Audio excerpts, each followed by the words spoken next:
Chasse Passion nous emmène aujourd'hui en Seine-et-Marne pour une série de 3 battues au gibier de plaine. Dans le canton de Montigny-Loncoux, c'est le dernier jour de la chasse au perdreau. Le jour se lève en Seine-et-Marne sur cette froide journée de novembre. Nous sommes à Provins, en vue de la ville médiévale dominée par la collégiale Saint-Kyriace, mais surtout par la tour César, symbole de la toute-puissance des comtes de Champagne au XIIe siècle. Aujourd'hui, nous nous rendons à Montigny-Loncoux, dans la ferme du Guillard, pour une chasse familiale au gibier de plaine. Il s'agira du reste de la dernière journée de la saison pour le perdreau. Situé dans le prolongement de l'abbaye médiévale de Preuilly, le domaine du Guillard est perché sur un léger plateau qui surplombe Montigny. Roger de Normandie est le maître des lieux. Il est également le maire du village et c'est lui qui présidera la chasse d'aujourd'hui. Une douzaine de fusils sont attendus pour les 3 battues traditionnelles. Dans l'ordre, celle du tau, du bois fournier et celle de la maladrerie.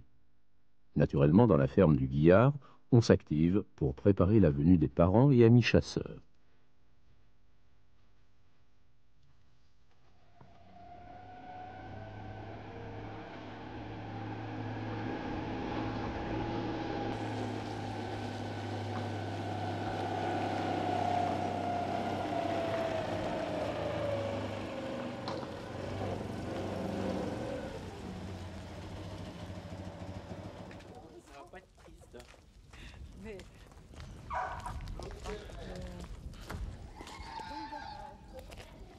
D'un coup de canif. À qui est ce trabouchien là, noir? Le départ est prévu à midi, mais dans une chasse de famille, on peut bien prendre le temps d'un petit café. Dans la cour de la ferme, les premiers attendent que Roger prenne la parole et détermine qui sera placé et qui rabatteur. Une fois les derniers chasseurs arrivés, les chiens sentent bien que le grand moment approche.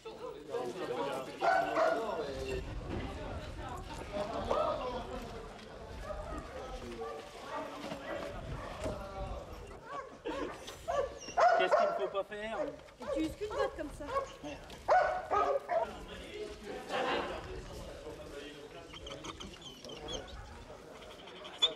La coste ici. Un café? Ici.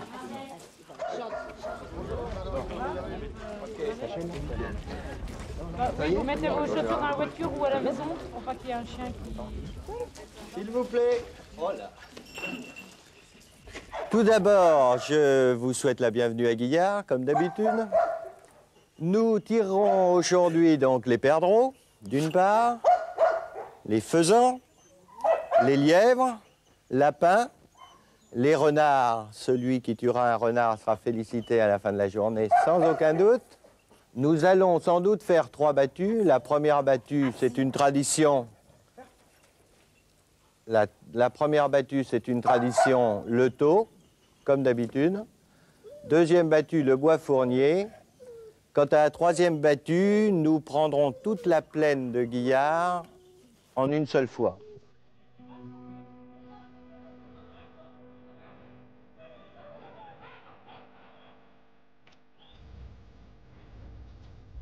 On assiste alors à un drôle de manège. Alors que les placés vont prendre leur position, les rabatteurs partent en équipage pour ne pas perdre de temps.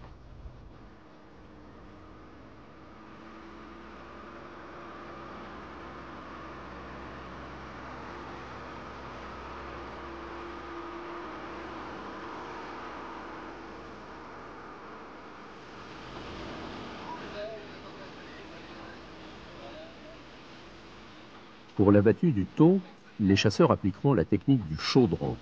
Dans un premier temps, il faudra donc prendre en étau un bosquet en y rabattant le gibier, puis desserrer les distances entre les fusils. Et alors que le temps se couvre brusquement, la battue se met en place. Voilà.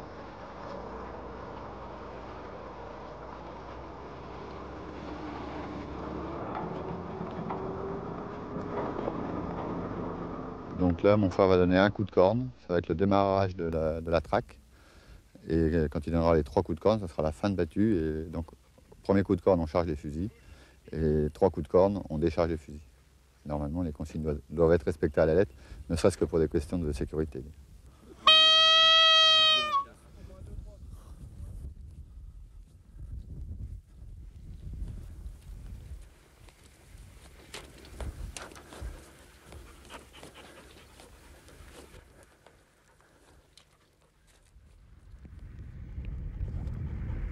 Pourquoi on s'arrête là? Pour réaligner un petit peu la battue, laisser le temps aux chasseurs qui sont sur l'aile droite de remonter la pente, parce que s'ils restent dans le bas de la pente, si on lève du gibier dans les maïs, ils ne vont pas voir les chasseurs et ils vont forcer le passage dans la descente. Et ils vont les tirer dans des conditions très difficiles. Alors que s'ils montent, ils seront beaucoup plus visibles et ça va permettre de canaliser le gibier, comme on souhaite essayer de le faire, c'est-à-dire de le ramener sur la ligne de placé derrière le bois.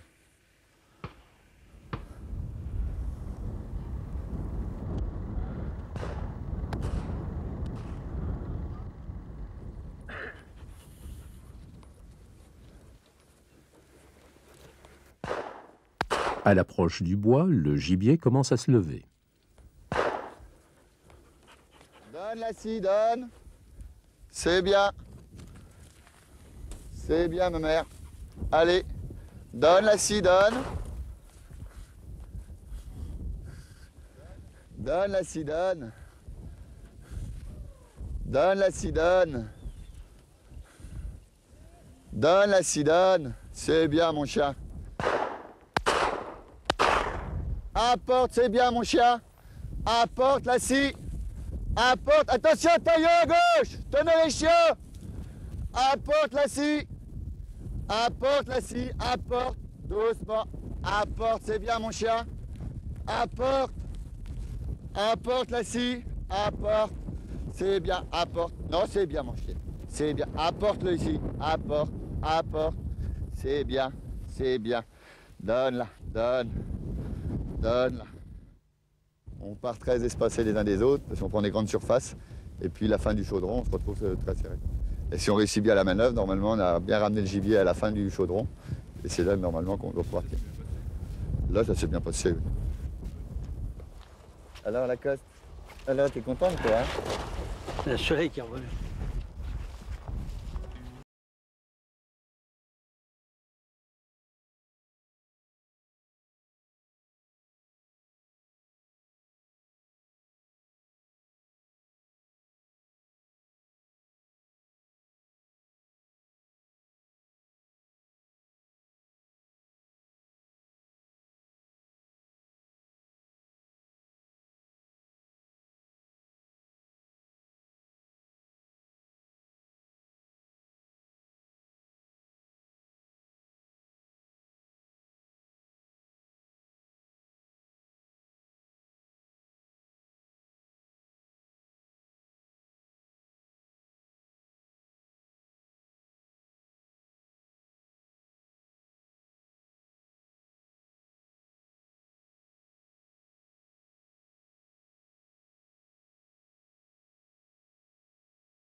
Un, deux, trois, quatre. y en a deux. Alors, Rémi, ça fait. Bon, vous êtes allé là, nous on monte là-haut. Et tu me mets Christophe. À peu près, après le coup. L'aile gauche est partie prendre la plaine donc à notre gauche, bien sûr. L'aile droite est partie par l'autre côté. Ils vont faire la jonction derrière le bois fournier. Ils vont d'abord rétrécir un petit peu la largeur de la battue. Et après, ils vont descendre la battue sur nous, la ligne de 5 fusils qui sommes placés en bas.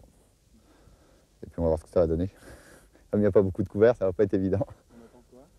On attend, bon, on espère du perdreau là. Si les trackers arrivent à les ramener dans le chaudron. Parce que le problème, c'est comme il n'y a pas de couvert, les perdreaux nous voient très très loin et souvent sortent du chaudron avant même qu'on ne l'ait fermé. Mais bon, c'est la chasse.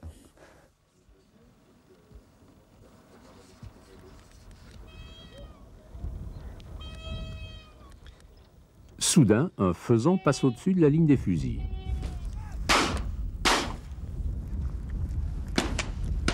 Ah oui, joli Philippe.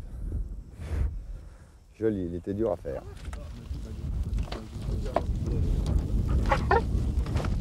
Bravo Philippe, hein.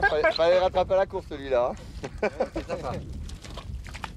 Vous avez pris le temps, vache. Maigre résultat, mais tout le monde attend déjà la maladrerie, où une fois encore, le terrain a été aménagé à l'initiative de Roger de Normandie et sur les conseils de M. Martinez, agent technique de la Fédération départementale de chasse, que nous suivrons pour cette dernière battue. Je pense que ça sera meilleur que des autres côtés, parce qu'automatiquement, bon, quand on voit le terrain, c'est un chaume qui n'a pas été déchaumé là, après la moisson, et c'est sain, ça se voit au niveau du sol. C'est sûr que aussi bien les oiseaux, les perdrix que les lièvres préfèrent évoluer sur un sol sain et à l'abri du vent comme aujourd'hui, que de l'autre côté où on était tout à l'heure, dans un semis comme ça, où là c'est beaucoup trop humide. On va avancer d'abord au départ, tout en suivant le long de la rivière, là. Puis après, quand on arrivera à peu près, je dirais, pas tout à fait à la fin du chaume, on commencera à bifurquer, puis à monter en gros en ligne droite sur le toit de la ferme.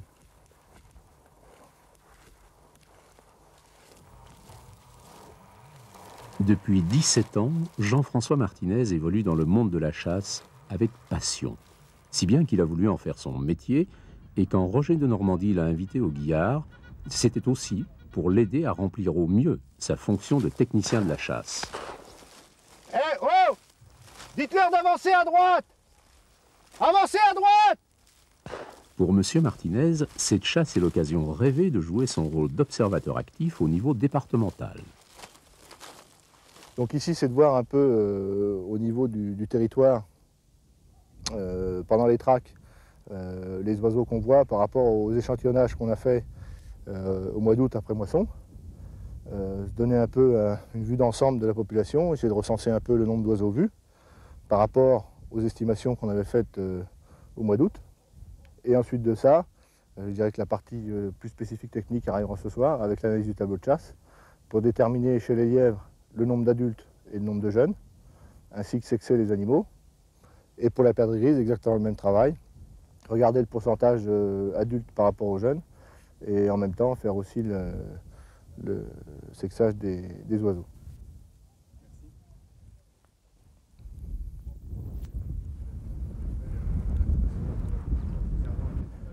Ah les vaches, ils prennent le vent. Perdreau! Perdreau! Ah joli, deux. Doublé, ça c'est beau. Et il y a un autre lièvre qui monte là-bas.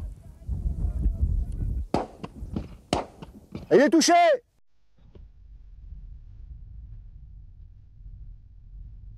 Comme l'avait prévu Jean-François Martinez, cette dernière battue de fin de journée aura répondu aux attentes de tous.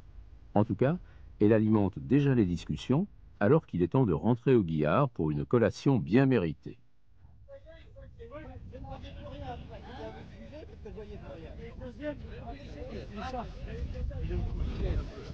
Je ne pourrais pas doubler, moi. Bon, les garçons, vous allez rattraper les chiens. C'est bien. Ça.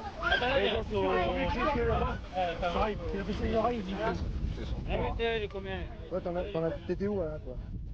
C'est toi qui en as fait un là?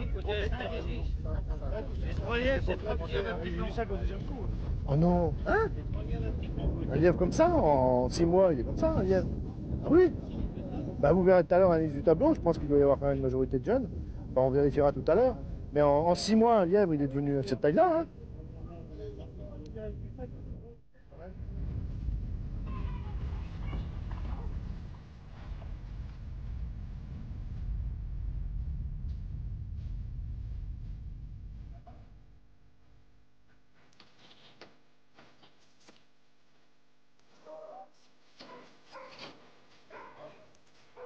De retour à la ferme, on installe le tableau de chasse final.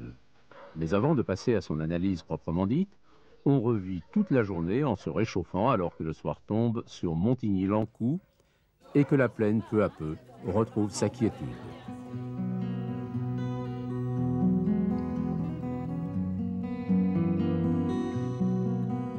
Donc aujourd'hui, eh bien, nous avons chassé avec un petit nombre de fusils, des fusils de qualité, je n'en doute pas.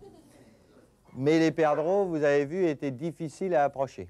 Ce qui est un peu normal puisque nous sommes quand même en fin de saison. Alors le résultat. Le résultat, nous avons donc tué 7 lièvres, 6 jeunes et 1 adulte. Par contre, les perdreaux, vous avez tué 5 perdreaux, 3 jeunes et 2 adultes. Bien, quant au faisan, eh bien, la bonne journée pour tirer du faisan parce qu'il a plu et ce n'était pas aussi simple à tirer. Nous allons faire une analyse un peu plus précise du tableau. Voilà, je vous remercie de votre attention.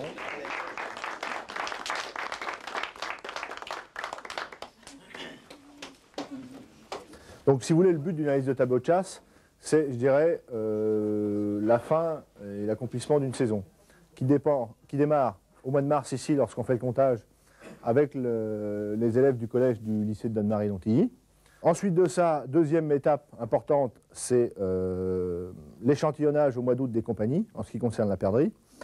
Donc on procède de la façon suivante, on quadrille la plaine, on fait un relevé parcellaire des céréales ou autres qui ont été mises en culture. Ensuite de ça, on note toutes les compagnies recensées. Donc le plus difficile, je dirais, c'est pas compter le nombre d'oiseaux total, mais de faire la différence entre les jeunes et les adultes. Donc ça nous permet de déterminer un indice de reproduction. On a le nombre de jeunes par poule d'été quand on fait cet échantillonnage. En fonction de ça et de la densité qu'on voudra retrouver au printemps prochain, donc qui est toujours souhaitable et souhaité à être en augmentation, on établit un plan de chasse en calculant les pertes qu'on aura cet hiver, et comme ça, on a le plan de chasse qui peut être fait durant la saison de chasse.